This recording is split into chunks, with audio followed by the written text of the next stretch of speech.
दादा काय सांगाल, आज तुम्ही तिरंगा रॅलीचं आयोजन केलं होतं, काय उद्देश होता?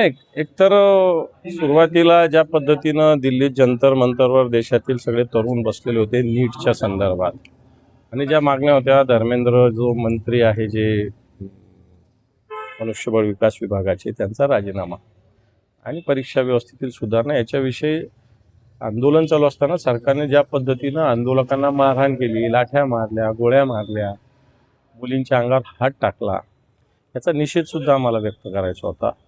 आणि दुसरी गोष्ट, मला असं वाटतं ही कोंडी सुटावी ही सुद्धा आमची भूमिका होती, परंतु काल हा राजीनामा झालेला आहे.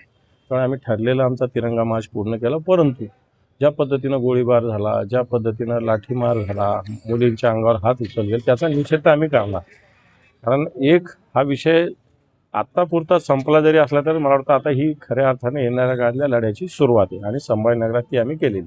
उद्धव ठाकरेंचा एक मुलाखत समोर आली की सामनातून ज्यातून ते काही मतं व्यक्त करतात. त्यामध्ये ते म्हणतात की धर्मेंद्र प्रधानांचा राजीनामा झालाय, तर त्या पुढे जाऊन आता ज्या महिलांवर अत्याचार झालाय, त्या महिलांवर मुलीवर लाठीचार्ज झाला, तर त्या प्रकरणामध्ये गृहमंत्र्यांचा राजीनामा घेतला पाहिजे, म्हणजे अमित शहाचा. बरोबर आहे ना, कारण दिल्लीमधली पोलीस केंद्र सरकारच्या अखत्यारीत आहे, म्हणजे देशाच्या गृहमंत्र्याच्या अखत्यारीत आहे.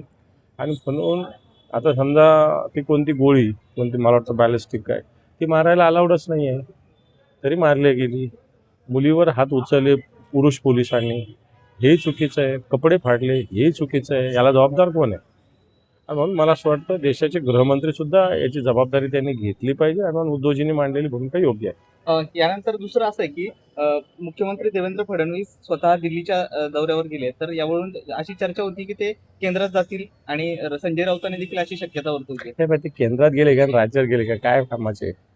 आता काय स्थिती राज्याची, त्याच्यामुळे तो त्यांच्या पक्षाचा अंतर्गत विषय आहे.